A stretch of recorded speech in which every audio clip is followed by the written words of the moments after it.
ఏం కావాలి?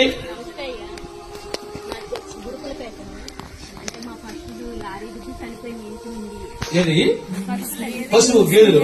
ఓకే.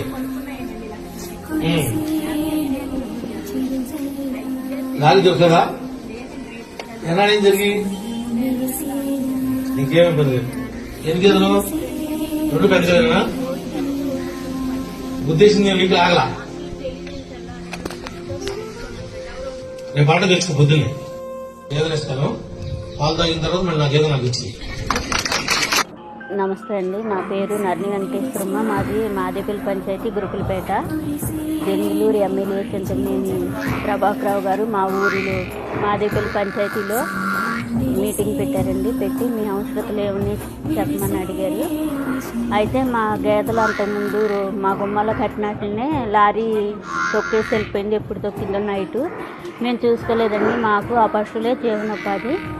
అయితే అప్పటి నుంచి ఇంకా చెప్తున్నాము. అలాగా మధ్యవర్తి కార్యకర్తలు గుర్తు వెళ్దాం అంటున్నారు. మీటింగ్ పెట్టినప్పుడు చెప్దామన్నారండి. మీటింగ్లో ఎమ్మెల్యే గారు అడిగితే ఆయనకి చెప్పానండి. చెప్తే వెంటనే నాకు జరిగిన నష్టానికి చర్య తీసుకోమని చెప్పారు అధికారులు. తర్వాత నేను పశువుని ఎత్తాను, నీకు అదే జీవనాధారం అంటున్నావు కాబట్టి ఆ పశువు పాలు తీసుకుని నువ్వు ఇంటిలో పోషణ చేసుకోమని చెప్పాడు ఎమ్మెల్యే.